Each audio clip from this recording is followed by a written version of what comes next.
On this beautiful evening, we thought that we should end this concert with something nice.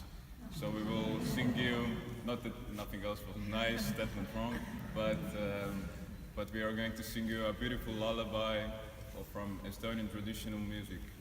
And I hope that every one of you can think of some place where you feel safe, where you feel nice to be, that this tune always gives to me.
Vaiksemaks jääb vettevoog ja tasa kõigub pilliroog.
Kõigil suitsu